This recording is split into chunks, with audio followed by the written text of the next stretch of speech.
श्मशान घाट की रहस्यमय कहानी। गांव के किनारे स्थित महाकाल श्मशान घाट एक रहस्यमय जगह थी, जिसे लेकर वहां के लोग सशंकित रहते थे। यह श्मशान घाट केवल एक जगह नहीं थी, बल्कि इसके साथ जुड़ी कई डरावनी और रहस्यमय कहानियां भी थीं, जिन्हें सुनकर किसी का भी दिल दहल जाए। कहते थे कि यहाँ हर रात एक अजीब सा खौफ था, जैसे रात के अंधेरे में कोई गहरी शक्ति जाग जाती हो। भूत प्रेत, आत्माओं और पुराने तंत्र मंत्र के किस्सों ने इस जगह को एक डरावनी पहचान दी थी। वहीं गांव के 4 दोस्तों राजीव, अरुण, प्रिया और सीमा ने एक साहसिक कदम उठाने का निर्णय लिया। उनका मन था कि वे इन कहानियों का सच्चाई से सामना करें।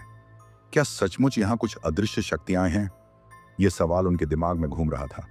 अगर हम यहाँ जाएं और कुछ नहीं हुआ, तो ये सभी अंधविश्वास साबित होंगे, राजीव ने जोर देकर कहा। अरुण, जो थोड़ा डरपोक था, उसने कहा, लेकिन अगर कुछ हो गया तो?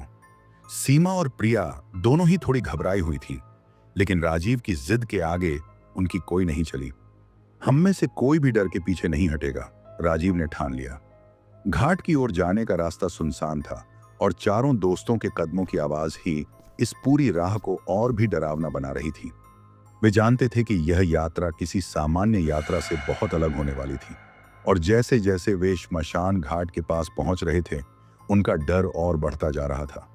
श्मशान घाट की रहस्यमय माहौल आधी रात का समय था और चारों श्मशान घाट के पास पहुंचे।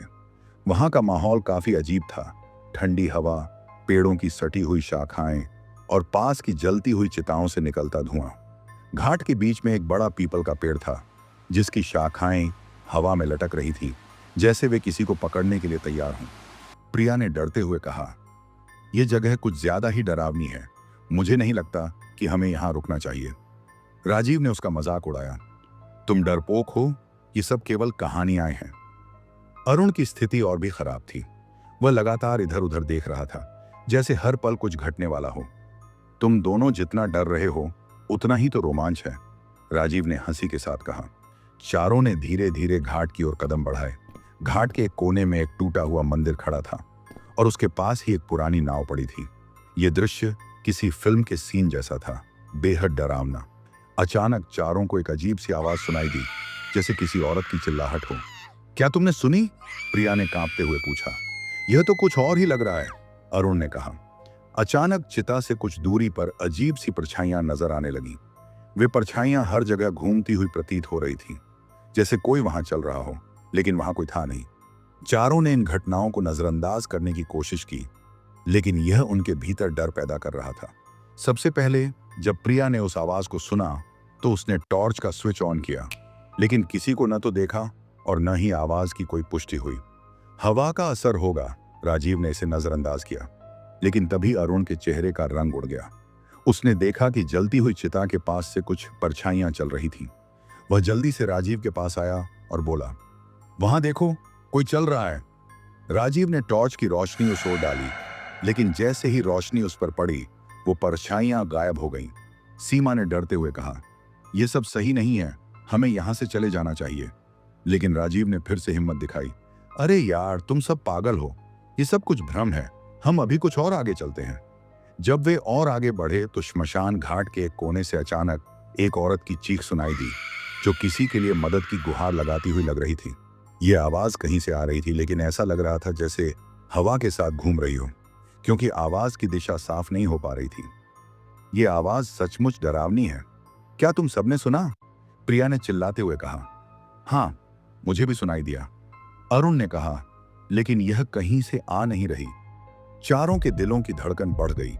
वे डर के बावजूद आगे बढ़ने का निर्णय लेते हैं, यह सोचकर कि उन्हें इस रहस्य का सामना करना होगा। श्मशान घाट में आगे बढ़ते हुए उन्हें एक सफेद साड़ी पहने महिला का रूप दिखाई दिया, जो घाट के एक कोने में खड़ी थी।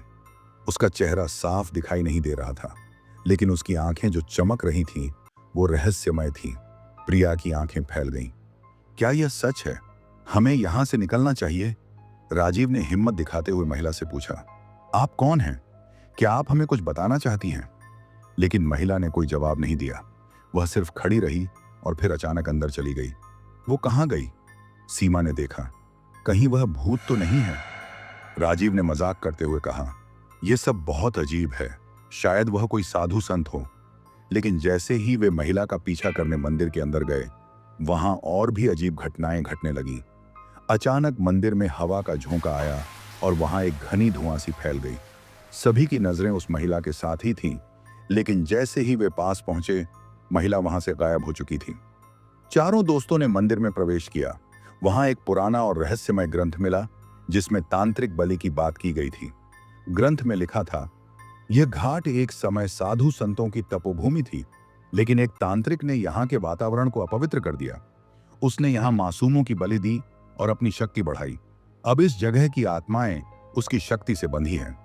क्या तुम देख रहे हो? अरुण ने कहा। इस घाट का इतिहास तो बहुत ही भयानक है। राजीव ने गुस्से में आकर कहा, अगर हमें सच जानना है तो हमें इस तांत्रिक की आत्मा का सामना करना होगा। जैसे ही उन्होंने ग्रंथ को और अधिक पढ़ना शुरू किया, अचानक मंदिर में आग की लपटें उठने लगी। एक काले धुएं की आकृति उभरी, जो तांत्रिक की आत्मा के रूप में थी। तुम यहाँ क्यों आए हो? यह सब मेरी शक्ति का हिस्सा है। तुम सब यहाँ कभी नहीं निकल सकोगे। तांत्रिक की भयंकर आवाज गूंज रही थी। जब तांत्रिक की आत्मा ने अपनी उपस्थिति दर्ज की, तो चारों दोस्तों ने उसे देखा और वह एक काले धुएं के रूप में धीरे धीरे उभरता गया। उसकी आंखों में घृणा और शक्ति का भयंकर मिश्रण था। वह हवा में झूलते हुए चारों के सामने खड़ा हो गया। तुम लोग यहाँ क्यों आए हो? उसकी आवाज में गुस्सा और उपहास था। उसकी आंखों में आग थी, जैसे वह इन दोस्तों को अपनी शक्ति से खत्म कर देना चाहता हो। राजीव ने डरे हुए मन के बावजूद कहा, हम यहाँ तुम्हारी सच्चाई जानने आए हैं। तुम कौन हो? तांत्रिक की हंसी गहरी और डरावनी थी। तुम लोग नहीं जानते, तुम जिस स्थान पर खड़े हो वह कितना भयानक है। यह मेरा किला है और अब तुमसे मेरा बदला लेने का वक्त आ गया है। सीमा ने डरते हुए कहा, तुम्हारी आत्मा हमें परेशान नहीं कर सकती। हम तुमसे नहीं डरते। लेकिन तांत्रिक ने एक और शक्तिशाली मंत्र पढ़ा और अचानक से मंदिर की दीवारों से धुआं निकलने लगा। चारों के चेहरे पर पसीना आ गया और हर दिशा से डरावनी आवाजें आने लगीं। अब यह साफ हो गया था कि यह लड़ाई केवल उनकी हिम्मत से नहीं, बल्कि दिमागी मजबूती से भी जीती जाएगी। तांत्रिक की शक्ति और दोस्तों की जिद। तुम लोग मेरे खिलाफ क्या कर सकते हो? तुम्हारी सारी हिम्मत और तंत्र मंत्र मेरे सामने कुछ भी नहीं है। तांत्रिक की आवाज गूंज रही थी और उसकी शक्ति का एहसास अब चारों को होने लगा था। अरुण ने कांपते हुए कहा, क्या हम यहां से बाहर निकल पाएंगे? राजीव ने गहरी सांस ली। हमें डरना नहीं चाहिए। अगर हम डर गए तो हम कभी नहीं बचेंगे।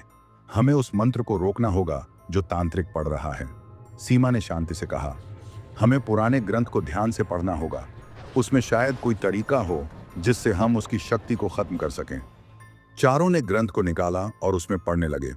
ग्रंथ में लिखा था, जब कोई तांत्रिक अपनी शक्ति से भटक जाता है और जब उसकी आत्मा ने एक जगह पर कब्जा कर लिया हो, तो उसे शांति की ओर लाने के लिए एक साधक की मदद चाहिए।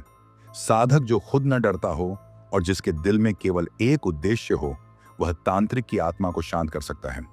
हमें साधक की जरूरत है, प्रिया ने कहा। राजीव ने घबराते हुए कहा, लेकिन साधक कौन होगा? हम सभी डर रहे हैं। सीमा ने आंखें बंद करके अपने अंदर एक गहरी शक्ति महसूस की और कहा, हम सभी साधक बन सकते हैं अगर हम एक साथ मिलकर उसका सामना करें। मंत्र का पाठ चरणों में घबराए हुए चारों दोस्तों ने एक साथ मंत्र का उच्चारण करना शुरू किया। उन्होंने धीरे धीरे शब्दों को गहराई से पढ़ना शुरू किया, हर शब्द को विश्वास और साहस के साथ उच्चारित करते हुए। तांत्रिक की आत्मा धीरे धीरे उत्तेजित हो गई और वह गुस्से में चिल्लाया, तुम मुझे हराकर क्या करोगे? तुम सब एक साथ मरोगे। लेकिन चारों ने अपनी एकता और साहस से मंत्र का पाठ तेज कर दिया। जैसे ही मंत्र का उच्चारण बढ़ा, तांत्रिक की आत्मा और भी आक्रामक हो गई। वह हवा में उड़ते हुए उनके बीच में घूमा। राजीव और अरुण ने जोर से मंत्र का उच्चारण किया। प्रिया और सीमा भी उनके साथ थे। चारों की आवाजें एक साथ मिलकर गूंजने लगी। तांत्रिक की आत्मा पहले तो जोर जोर से चीखी, लेकिन फिर अचानक वह शांत हो गई। उसके शरीर से काले धुएं की लहरें निकलने लगी। तांत्रिक चिल्लाया, नहीं, तुम मेरी शक्ति नहीं रोक सकते। लेकिन जैसे ही मंत्र का उच्चारण और बढ़ा, उसकी शक्ति कम होती गई और वह धीरे धीरे राख में बदलने लगा। तांत्रिक की आत्मा को पूरी तरह से नष्ट कर दिया गया और मंदिर का वातावरण अचानक शांति से भर गया। चारों दोस्तों ने देखा कि आसपास की हवा हल्की हो गई थी और मंदिर में एक हल्की सी रोशनी फैलने लगी थी। ऐसा लग रहा था जैसे मंदिर ने अपनी शांति फिर से पाली हो। राजीव ने राहत की सांस ली। हमने इसे कर दिखाया। अरुण ने कहा, यह क्या था? यह तो एक चमत्कार जैसा लग रहा है। प्रिया ने कहा, हमने उसे हराया, अब हम यहां से सुरक्षित हैं। सीमा ने आशीर्वाद के रूप में अपने हाथ जोड़ लिए। हमें सच में एक चमत्कारी मदद मिली। मंदिर के भीतर का माहौल बदल चुका था। अब वहां डर और अंधकार नहीं था। अब वहां शांति थी और चारों दोस्त इसे महसूस कर सकते थे। जैसे ही सुबह की पहली किरण मंदिर में पड़ी, चारों दोस्त बाहर निकले। पूरा श्मशान घाट अब शांत था। घाट के पास के पेड़ और जगहें अब डरावनी नहीं लग रही थी। ये सब उस चमत्कारी ऊर्जा की वजह से था जिसे चारों ने महसूस किया था। सीमा ने कहा, हमने जो देखा वो क्या था? ये सब एक सपना सा लगा। राजीव ने जवाब दिया, नहीं, ये एक सच्चाई थी। हम सब ने मिलकर उस तांत्रिक की आत्मा को हराया।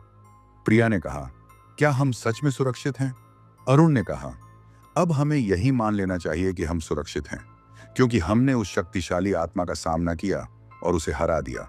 चारों दोस्तों ने एक दूसरे की ओर देखा और धीरे धीरे श्मशान घाट से बाहर निकलने लगे। उनके चेहरे पर अब भय नहीं था, बल्कि वे गर्व महसूस कर रहे थे कि उन्होंने एक ऐसी जगह पर साहस दिखाया जहां कभी किसी ने जाना भी नहीं चाहा था। गांव लौटते समय चारों दोस्तों के दिलों में एक गहरी शांति थी।